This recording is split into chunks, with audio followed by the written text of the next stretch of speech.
Sabe, eu não sei quantos aqui que estão aqui nessa noite já são pais ou mães. Quantos aqui já são pais ou mães? Eu levantei minha mão porque eu também sou pai. Eu tenho 2 filhos, um de 12 e um de 4. E essa semana foi uma semana especialmente dura, porque o primogênito ficou de férias já, mas começou com o nariz entupido, espirrando, não sei o quê, e anteontem passou mal.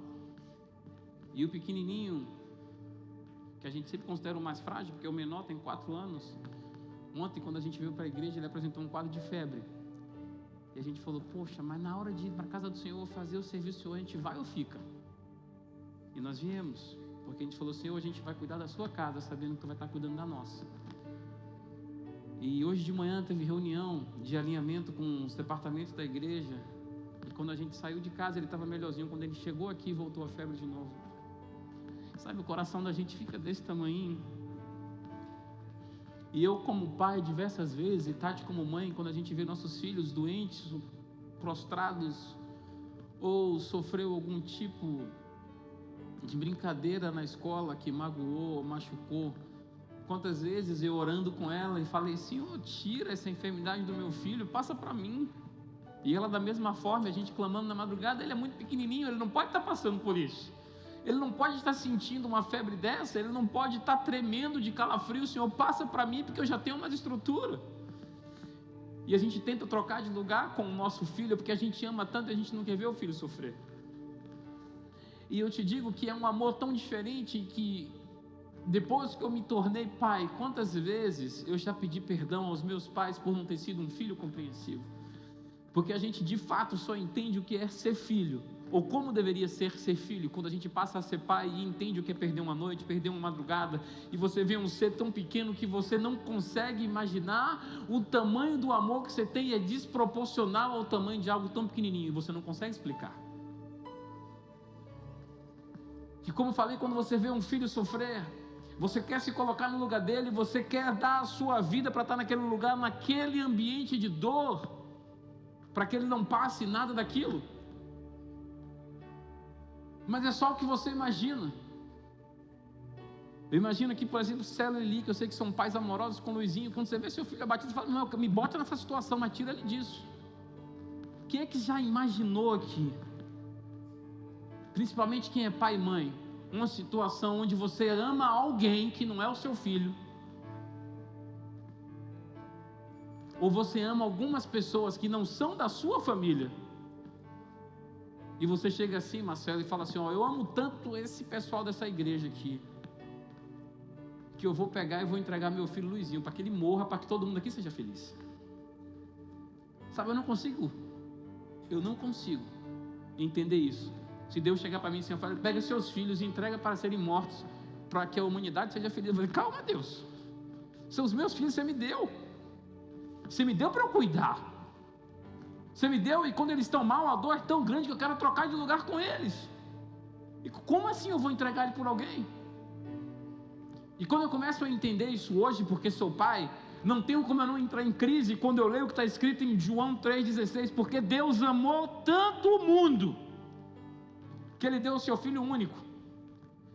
Ele deu o seu Filho único, para que todo mundo que cresce em Deus não perecesse, mas tivesse um dia a vida eterna. No 17, Deus enviou o seu Filho ao mundo, não para condenar o mundo, mas para salvá-lo por meio dele. E Jesus, ele sabia que para ele salvar o mundo e para ele cumprir o propósito de Deus na terra, ele teria que entregar a sua vida na cruz.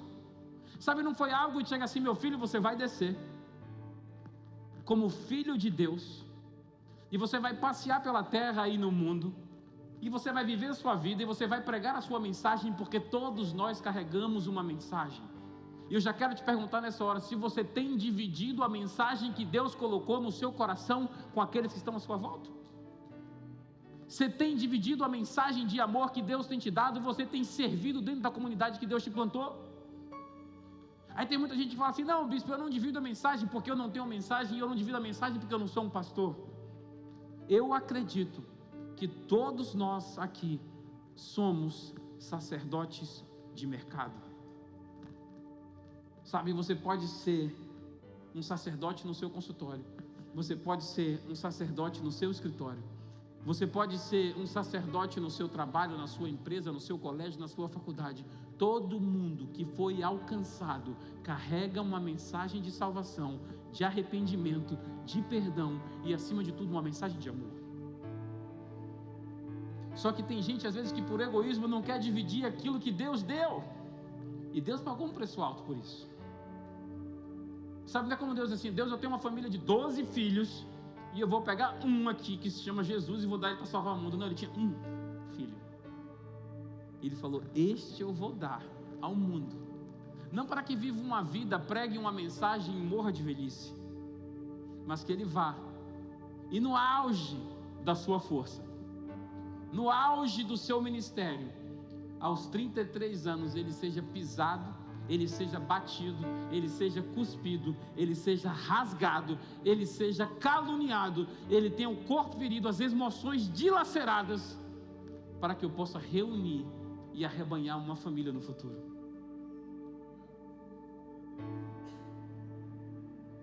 Eu acho que de repente quem entende de mercado, de investimento, essa mensagem fica mais fácil. Para você mesmo, dito, isso aí é uma coisa fácil para Rodrigo também compreender. Isso é um investimento de longo prazo, foi o que Deus fez. Eu vou pegar um ativo meu, que vale muito, e eu vou entregar ele, para que eu ganhe um mundo no futuro. E ele entregou o seu filho Jesus, como Marcelo disse aqui quando estava ministrando, Jesus, o unigênito de Deus, que por graça, não de graça, porque teve um preço alto, foi a vida de Jesus, mas por graça se deixou de ser unigênito para se transformar em primogênito, o primeiro dos filhos, e entregar a vida por nós, para que nós fôssemos alcançados. Mas entenda isso, porque Deus amou tanto o mundo, que deu o seu filho unigênito. E às vezes a gente passa pela vida e fala assim: eu não sei se eu sou amado, eu não sei se eu sou amada, porque eu vivo uma vida de tribulações, eu vivo uma vida de dificuldades, eu vivo uma vida de perseguições, eu vivo uma vida de ser caluniado, eu vivo uma vida de pessoas me perseguem e não entendem, nem param para escutar a minha verdade.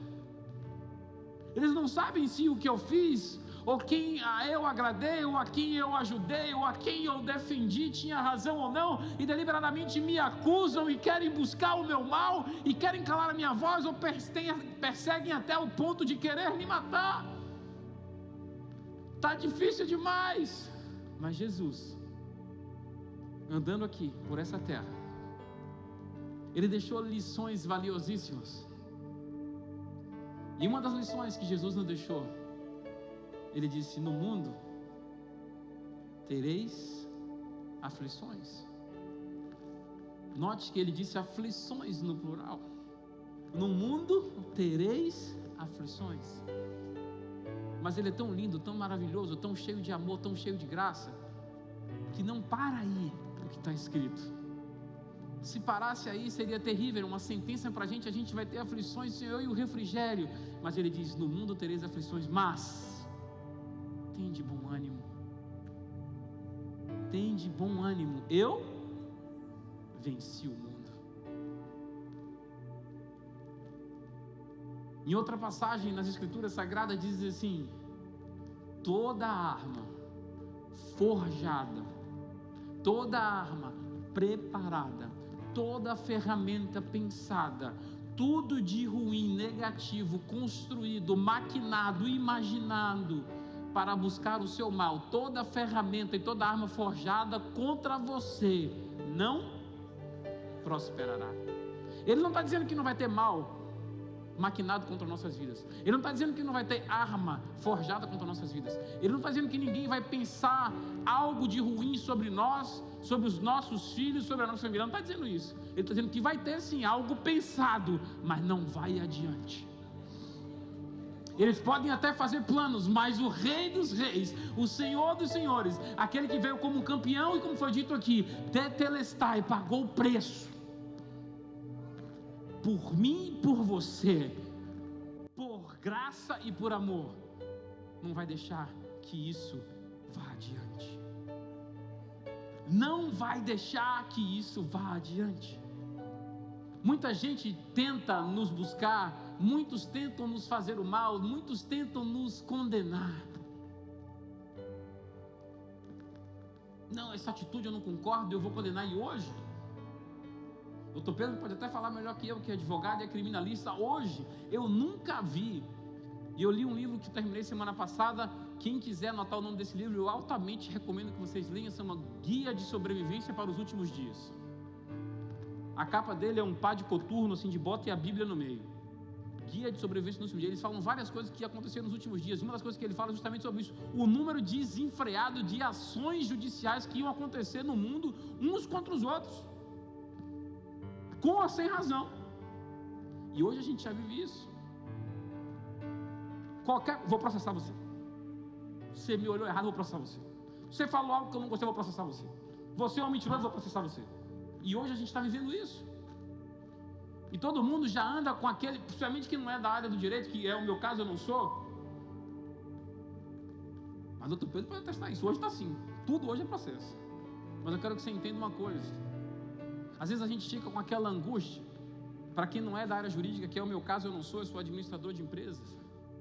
A gente fica assim, pô, mas fulano quer me processar, fulano quer me perseguir. E a gente segue. Quer que o amor nos ensina? A gente leu João 3,16, agora vamos lá para o 18. Não há condenação alguma para quem crê nele. Mas quem não crê já está condenado, por não crer no Filho único de Deus. A Bíblia nos ensina, Jesus falando, que ele veio para levar e trocar o fardo nosso com o dele, o jugo nosso com o dele. Porque o fardo dele é leve e o jugo é suave.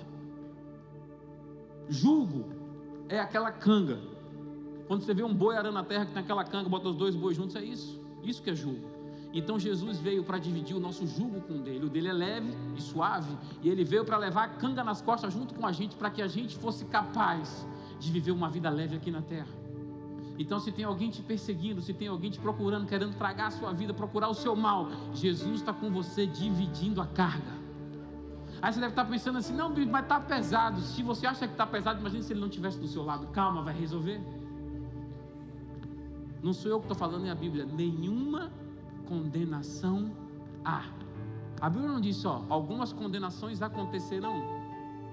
Nenhuma condenação há. Porque Deus, por amor, mandou o seu Filho. Porque Deus amou tanto o mundo, que deu o seu Filho único, para que todo aquele que nele crê não pereça, mas tenha a vida eterna. Não há maior amor do que esse, de uma pessoa escolher entregar a sua vida. Jesus, ele não foi coagido. O Pai chegou para ele e falou, eu quero que você vá, a missão é essa. E Jesus, como um herói, como um campeão, ele falou, eu vou entregar minha vida por eles, porque vale a pena morrer por cada um de vocês. Valeu a pena entregar a vida. E a Bíblia nos conta que quando chegou ali no final, que Jesus já tinha sido pisado, batido, estava ali preso no madeiro, já traspassado com uma lança na sua lateral. Ele não chegou assim e disse, morri. Quando ele viu que chegou o ponto de pagar, e pagar por completo por nossas vidas, ele falou, Pai, em tuas mãos eu entrego o meu espírito. E bradou, tetelestai, está pago. Está pago. Então toda vez que você vier na sua cabeça, na sua consciência alguma coisa, dizer, não, mas fulano vai te perseguir, não, mas isso vai dar errado, lembre-se do brado de Jesus, está pago. Ah, bispo, mas a perseguição está forte. Declare com sua boca, cheio de fé, está pago. Quando eu vim hoje de noite com Tati para a igreja, a gente deixou o Mateus no colo, na minha sogra. E ela falou, vou dar uma olhadinha ali se ele está febril ou não. E o que veio no meu coração foi, está pago. Senhor, eu cuido da tua casa, cuida da minha casa. Ele não morreu na cruz à toa. Ele não entregou a vida na cruz à toa. É um princípio de fé, ou você crê ou você não crê. Mas você crendo ou não crendo, Jesus morreu por você. Você querendo acreditar ou não, você amando Ele ou não, Ele te ama tanto, que Ele entregou a vida por você. Eu falei que seria uma mensagem simples, a gente está chegando no final da mensagem agora que nós temos ceia nessa noite. Nós lemos João 3,16. O Evangelho de João 3,16 foi o que nós lemos, porque Deus amou o mundo de tal maneira. Em 1 de João, não é João mais Evangelho, 1 de João 3,16, está escrito assim: nisto conhecemos o amor, que Cristo deu a sua vida por nós, e nós devemos dar a vida pelos nossos irmãos. Você entregar a sua vida pelo seu irmão não significa você morrer pelo seu irmão, mas você se desdobrar dentro daquilo que você pode, tem condições de fazer, para ajudar alguém que ainda não conseguiu chegar onde você chegou. Eu não estou falando só isso financeiramente, mas às vezes a pessoa precisa de um suporte emocional, às vezes a pessoa precisa de um abraço, às vezes a pessoa precisa de alguém que pegue na mão, às vezes a pessoa precisa de uma palavra, diz assim: eu acredito em você, eu acredito no seu ministério, eu acredito no que Deus te criou para fazer, e eu acredito que você realizará grandes coisas para a glória de Deus. Nós devemos dividir a nossa vida, repartir aquilo que Deus nos deu, repartir a nossa mensagem, repartir o nosso coração, repartir o nosso corpo com o nosso irmão. Eu aprendi aqui nessa igreja que se isto fosse entendido pelos apóstolos lá quando Jesus morreu, Judas não teria se matado, não teria suicidado, porque os olhos foram em cima de Judas como um traidor, ninguém acolheu, e por isso ele se matou, o remorso. E lá na frente, João, já velhinho, escreveu isso: o importante é que, como Cristo deu a vida pela igreja, nós pudéssemos, ou pudermos, ou possamos, ou devemos dar a nossa vida pelos nossos irmãos. Como já disse, cada um de vocês que aqui está, e cada um de vocês que nos assistem nessa noite, você tem uma palavra dentro de você, você tem uma mensagem que você carrega, e Deus quer que você reparta aquilo que você já conquistou de mensagem, e nas guerras e batalhas que você já enfrentou, os despojos de guerra que você recebeu, que você reparta isso com o corpo de Cristo. Ele não nos chamou para sermos um exército, Ele nos chamou para sermos um corpo, e unidos no corpo de Cristo, nós avançaremos e conquistaremos muito mais para Ele, para a nossa alegria, mas para a glória dEle. Não existe forma mais linda de liderar do que pelo amor e pelo serviço.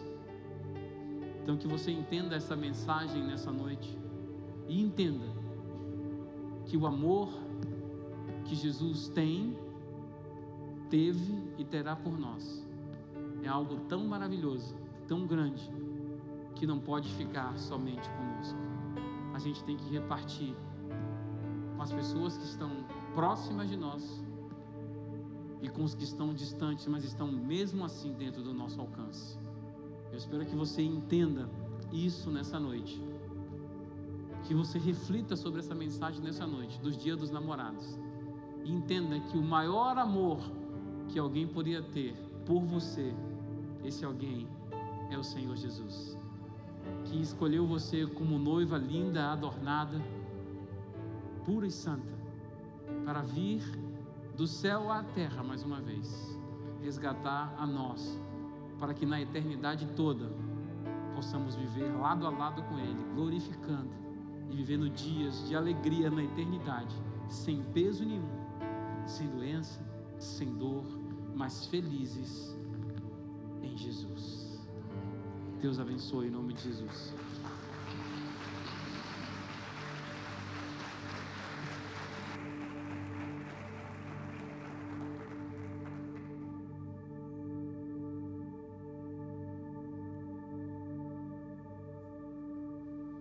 Enquanto eles sobem aqui, eu quero que vocês entendam como nós falamos. Amém, Léo. Que Jesus, ele vai voltar para buscar a sua igreja.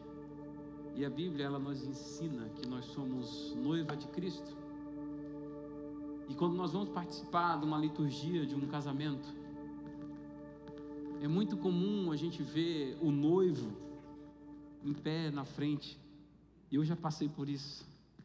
E aquela ansiedade, esperando a porta abrir, o tchanadadã, que eu queria, conhecia, já era minha namorada, namorei tanto tempo, mas eu queria ver vestida de noiva. E eu tinha no meu coração: não, eu vou aguentar firme, a porta vai abrir, vai tocar, eu vou aguentar firme e não vou chorar. A porta não precisou abrir não, quando apareceu a primeira fagulha que eu vi, um negócio branco, eu não sabia se era ela, mas imaginei que era, já comecei a chorar, que eu me acabei na frente aqui. Porque o amor constrange. E eu fiquei imaginando como é que seria. Agora imagine a nossa situação. Que não é que o noivo vai estar em pé no altar nos esperando. Nós somos a noiva. E nós estaremos na casa de Deus, no altar. Seja o altar aqui, seja o altar nas nossas casas, no nosso lar, mas nós estaremos no nosso altar, com nossa vida pronta, esperando o noivo chegar. O noivo chegar para nos resgatar. O noivo chegar para nos levar de volta a Jerusalém Celeste. Então o que eu queria que você entendesse nessa noite é que o noivo, ele está chegando. O noivo, ele está chegando para mim, ele está chegando para você, mas ele está vindo para nos buscar.